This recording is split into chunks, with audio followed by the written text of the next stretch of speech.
Thank you. Hi, everyone. Thank you very much. I'd like to introduce you to Mel, our web designer. She's been a part of the NYC Web Fest team for a few years. I'll let you talk about your Instagram live show, just so people can know a little bit about you. And then we also have Grace and Dan from True Reviews, which you all just saw, kick off the screening block. I will leave it to you guys. Thank you. Come on up, darling. Yes, welcome to Reviews. Hi everyone, my name is Mel and I am the graphic and web designer for New York City Web Fest. I've been working with Lauren since 2020, so very well aware of pandemic times and having to be creative in pandemic times. But let's give a round of applause for this 9th annual that's in person in Miami, New York City Web Fest in Miami. Lauren, this is amazing. Thank you for putting this together. It's always so wonderful to be in community with other creatives from all parts of the world, and that's what's so amazing about New York City Web Fest, is that it really brings a community of artists and creatives from around the world together. So before we start with the panel with True Reviews, I really just want to give a round of applause to everyone that made it here. This is the last day of New York City Web Fest, and everything that I've seen today, and I'm pretty sure from Friday and Saturday, have all been amazing. So just a round of applause for all of you for being here with us today. So we'll jump right into it, the True Reviews. First of all, hilarious. I loved it. It was so funny, very well done. And I guess just to open up the discussion, introduce yourselves and what was your role in this project? Sure. Go ahead. Hi, I'm Grace Dambier. I starred in 4 out of the 10 episodes, and I also was the costume designer for all of the episodes and executive produced all of the episodes, wrote most of the episodes. We're just sort of a jill of all trades over here. I'm Dan Bruhl. Wrote and directed and played roles when actors didn't show up. Nice. And we were everything from the PA to the showrunner, right? One of my favorite moments, actually, or least favorite moment, but illustrative, was it was our final day of filming, and it was deep into COVID, right? So we're trying to make everything safe, but we were also doing the dog and pony show of see, we're cleaning everything multiple times, right? So I was cleaning off the table and setting up the chairs, and the first actors arrived, and I was all sweaty because I was doing all this stuff in 95-degree LA heat. And I went to introduce myself to the actors, and they kind of blew me off because they thought I was the PA. Oh, that's not cool. Yeah, so I'll hate them forever. But Be nice to everyone is the moral of the story. But what I love about that is, and I think a lot of creatives, we can relate to that, is having to wear multiple hats, right? Like when we're working on things that we're passionate about, things that we're putting together, sometimes it requires that we take on different roles. But I think that's what makes these projects unique and special, is because they come from a place of passion. And I can tell, even though this is very comedic and very funny, that it was very well done, thoughtful. And so I'm curious to know, how did this project come about? And are the stories true? These are really online reviews for real? that was the easiest part, was finding. It took 20 minutes to find the reviews. People really bare their souls in a hilarious. 1-star review. Pick a random city, pick a random restaurant or whatever it is. Look for a long review that has 1 stars, and it would make the show. Immediate content. Yeah. I love that. We were on a double date with another one of the executive producers. First time she met his future wife. Wow. And we were going to go to a bar afterwards. And we found a bar, and we looked at the Yelp reviews. And this guy left this 1-star review, and he said, "I used to love this bar. I would come every week until one weekend I was trying to make love with my girlfriend in the corner, and all these damned drunk millennials started taking flash photography. I'm never coming back. And we started thinking, who is the real problem in these one-star reviews? You know what I mean? Especially as an actor, as artists, we tend to work in the service industry, and we encounter a lot of interesting folk with strong personalities. Yeah. So that's the genesis of the idea, and then I guess the way we made this. I'd been working in reality TV, doing like mostly travel and cooking shows, and I was gainfully employed for like 5 years doing that, just working for the same 3 companies. Then all of a sudden, all 3 like went bankrupt, or the show got canceled, and it just all dried up, and I'd only been working at these same places. So I decided to take matters into my own hand and start a production company, Rolling Orange Media. And my best friend and I from Chicago used to roll oranges down the hallway when we were freshmen to see if we could get all the way through without someone kicking it. That's why we're Rolling Orange Media. Anyway, I used to intern in New York for the Oxygen Network. And when I started this company, I thought it was important to, use some of my bullets, so to say, reintroduce myself to the world as like, hey, I'm this production company guy now. So I reached out to my old boss at the Oxygen Network, and I told her what I was up to, and she said, oh, I'm consulting for a guy who runs a comedy website in the UK. She wrote him this very long email with all these lies in it, saying, oh, Dan Bruhl's an award-winning stand-up comic. I've never done stand-up comedy. But she, fluffed it up, and he agreed to meet with us, and we pitched some ideas, and he liked this one. Wow. So we got very little money to make 10 episodes during the pandemic, or 2 weeks before the pandemic. Yeah, it was literally 2 weeks before the pandemic. And were you shooting within the U.S. or in the U.K.? In Los Angeles. Oh, okay. Actually, the day the pandemic really became real, we were debating should we have our brainstorm meeting or not? I don't know. And literally no one ever saw anyone ever again. Right. For 2 years. But. So, that actually goes into what I was going to ask you, was about filming and producing this during the pandemic. What were the challenges that you faced? Because the episodes, you do see people together, you do see a set of sorts. So I'm just curious to know, what was your process in making everyone feel comfortable and safe in the work environment, but also the challenges of producing something during COVID? Well, it's tough. Listen, very few people on set got paid, right? Some of us lost money making it, but that's okay. And we had a COVID policy, made everyone sign it and get tested and show us their results. We also had to make sure we had masks for everyone, that there was available sanitizer everywhere, all of that stuff that wasn't involved in the budget when we sold it. So then we, of course, had to go back a year later and ask for more money. But luckily, we had already filmed such good stuff that he gave us more money. So never be afraid to ask for more money. Yeah. And I think the biggest challenge was honestly nowadays, I don't know if you need a belly dancer at the last minute, you can go on backstage.com and, send out enough messages, you'll get a belly dancer, right? During COVID times, you're like, hey, are you a belly dancer? And have you been tested recently? So there's no last minute. You really can't get any last minute actors, because you have to make sure that they're tested and or that they have their vaccines or whatever. Yeah. There's a whole process. Well, that's why the strip pole scene was so funny. The people cleaning. Yeah. I'm so glad you know. That wasn't a real strip club. We built a strip club for that. Wow. Yeah. But they were real strippers. Real strippers.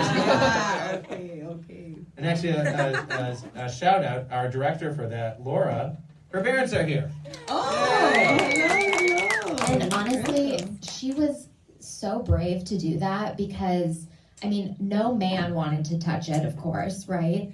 And then a lot of our female friends were oh, I'm not gonna do that, I'm not gonna do that. And she was just such a trooper. She was just yeah, I got this. And it was so good. And it's honestly I'm not in the episode, so me saying it's one of our best episodes is really saying something. I think it's just so beautiful. It's fun to watch. I enjoy watching it. Absolutely, absolutely. And so, you guys did 10 episodes of this project. So where could people watch the rest? So it's not out yet. The website it's going to be on is called pulped.com, like orange pulp, like pulp and orange juice, right? Pulped. It's like the British Funny or Die. But they're revamping their website, and I think we're their first American production, so they're waiting until they revamp the website and they'll release it. But trust us, we started working on this before the pandemic, so we're ready for it to be released. To be released, yes, absolutely. And so this project is done, right? You're just waiting for it to be released. I'm curious to know, how did working on this project during the pandemic, and now that things are, opened up a whole lot more and things are semi back to normal, kind of, what do you think made you approach the project, like helped you grow creatively, and whatever your strong suits are, like how did working on this during the pandemic and then now make you a better artist or creative? Sure. I feel like I'm such a perfectionist that I would never finish anything. And this forced me to finish it because I was working with other people and they were like, it's gotta get done. So we just have to finish it. So especially also wearing so many hats, it can't be perfect. It won't be perfect. You just have to be okay with that. And then you realize at the end of it that like no creator really thinks that their art is perfect or done ever. It just has to get done. Yeah, you So just I think put down the brush and walk away at some point. Right. For me, like, I stepped into it as a producer and I wrote the episodes I needed to write, and I wanted to direct one episode, right? And now we've been making more web series since then, right? And, it was beautiful. We had 10 different directors, 10 different writers, and all, 10 different editors, right? And I think we have more confidence in ourselves now to do a lot of that on our own and know what we need to outsource and know what expertise we need, but we have more confidence in ourselves to be able to get stuff done. Also just like communicating in general. I mean, I think we were talking about this the other night. Every department has their own language, and we had to learn everyone's language in order to communicate effectively and get what we wanted out of what they were doing for us. We had to learn all their languages after we made some mistake that cost like $2,000 because they didn't sync the sound, and then you had to start over. Now all these, oh my God. Each like line item in the credits involves some mistake. Right. But that's the process, right? It's about learning, growing, and taking the lessons that you learn per project so that you can become better and better as you go forward. And I love what you both mentioned about, especially with being a perfectionist. And sometimes a lot of us have the failure to just even start. You know what I mean? So the next hump, I think, is like to finish, right? Like, at which point do you walk away? At which point do you stop with the edits and, just say, okay, this is done. Which to me is always interesting how every artist approaches that, because I know it can change from artist to artist. But kudos to you guys. This was truly amazing. Oh, thank you so much. And before I open it up to the audience for questions, I heard through the grapevine, a little birdie told me that you guys got a distribution deal, that you are being hired to work on a web series. Are you able to tell us more about that and share? Sure. Well, so we're making more web series for that same British company we told you about. We filmed 2 so far. We delivered it and he liked it, and then we brought 10 more ideas to him and he bought 4 of them. Woo! Congrats! So we filmed Neighborhood Watch Live. It's like cops or Reno 911, where you're following this, this action. But instead of crime or cops, it's these unarmed volunteers responding to neighbor disputes. And of course, they always mess things up. This is Nellie Bravado. She's a disgraced TV star whose manager suggests going on this show to rehab her image. And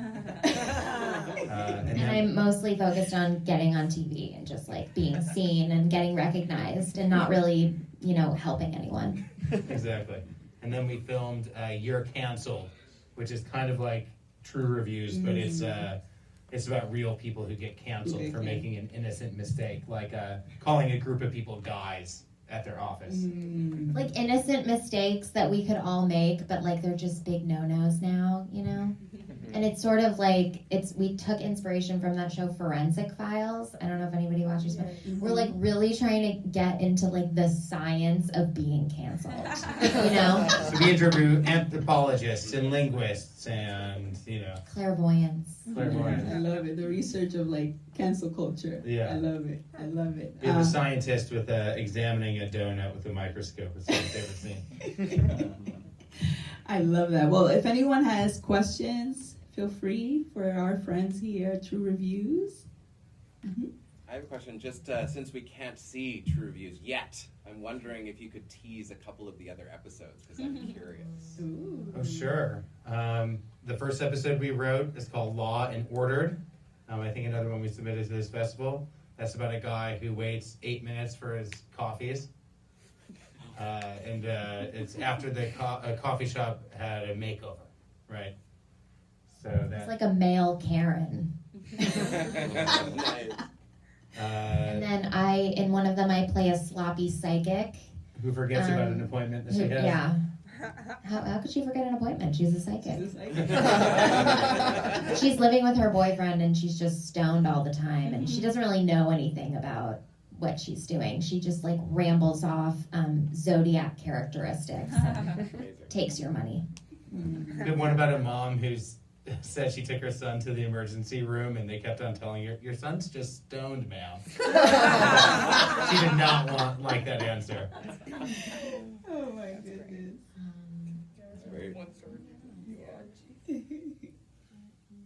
Yeah, there's this woman that Irissa J, who Grace plays, who's plans the perfect birthday for her grandma, but complains about how it was cold on the patio and they pre-cut the birthday cake. How dare they? That was especially one, it's so much fun too, because you're not going to get the backstory of all these people in the 1-star reviews. So we sort of had to flush that out a little bit, and that was the one I think I at least had the most fun with the backstory, because in my mind I was like, oh, Irissa's just trying to get that inheritance money. Like she needs to make sure this birthday is perfect, because otherwise her sisters are going to get the inheritance money. So she's one of my faves. Yeah, you like that one. This question is kind of related to what you were just saying, but when I read like those kind of reviews, I always like assume they're just like a nasty kind of person. But then you see how genuine like these portrayals are in this. So I'm wondering like kind of what you're saying, but like how the directing went in terms of creating these characters and making them like not likable, but like you can see their perspective on it. Yeah, they're human. They're human, right? I mean, it's true. We're all human. I think that's what we enjoyed the most, was exploring the humanity of these like evil characters. Like, yeah. Well, like in the reviews, like they have a clear desire of what they wanted, how they wanted it to go, right? So you can paint someone as being the bad guy or the bad girl or bad they, right? But they, it's not because they're necessarily evil. Their desire just butts against other people's desires, which is like to have a nice time at the restaurant. Yeah. Right. And I think what's also interesting about these reviews is that you're also getting a different perspective, right? So like most people, if you go on Yelp, oh, this is great, I love this place, whatever. And then when someone has a bad experience, it's like, like what? Even if it's like crazy to us, right? But these people are really experiencing this, and it's interesting, right? It's interesting to see just the perspective from a different lens, even if it's not a popular lens, right? Even if it's not a lens that most of us would be like, okay, like that's a reasonable thing to be upset about, I mean, we've all left reviews, right? We've all complained about our service, like we've even left 1-star reviews since making this show, which is so much fun. I think you're really good in there, Grace and Becky, the owner, got into a little tit for tat recently.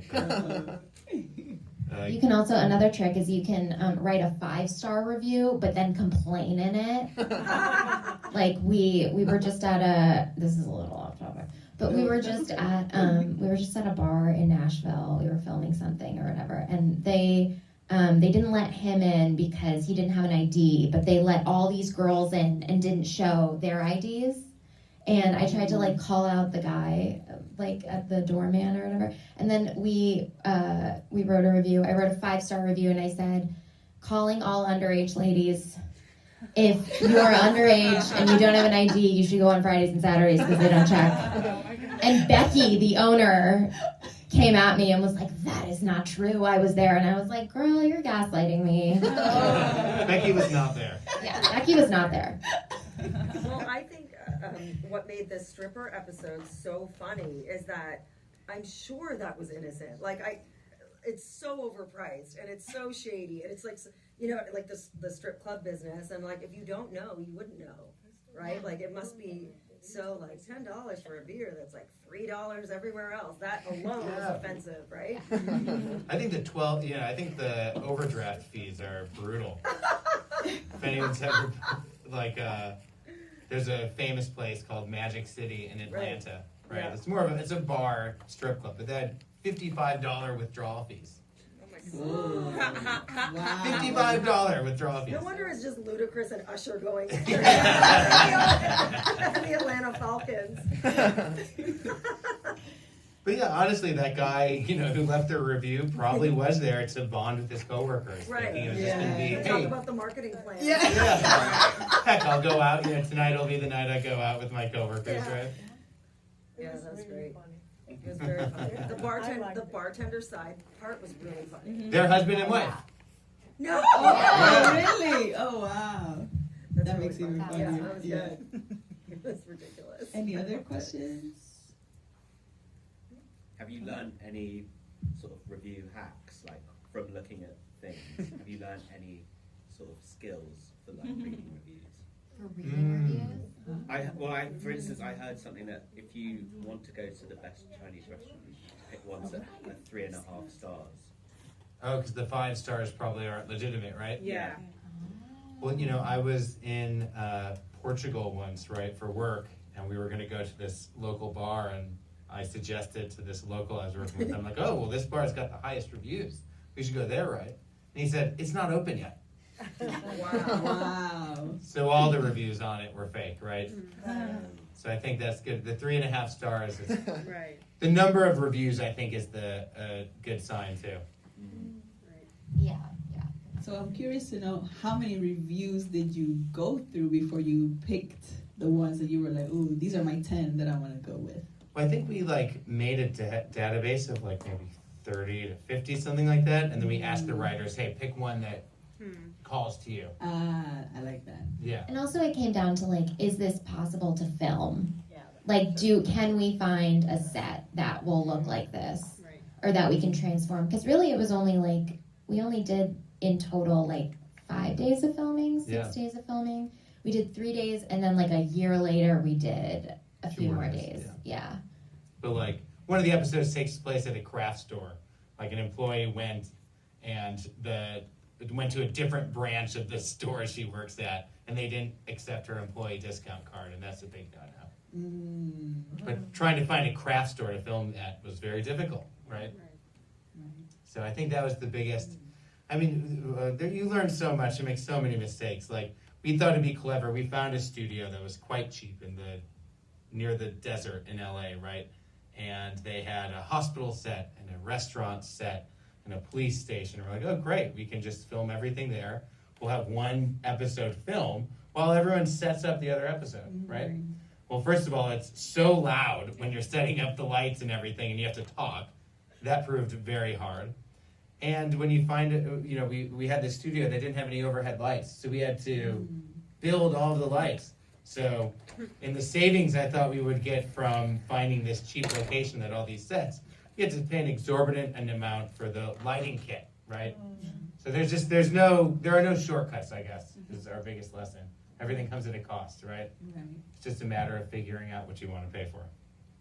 Right. And the experience, right? Yeah. It's all about the experience. Totally. Awesome. So, any other questions or comments? Do you want to close us off with anything? Words of inspiration? Sure.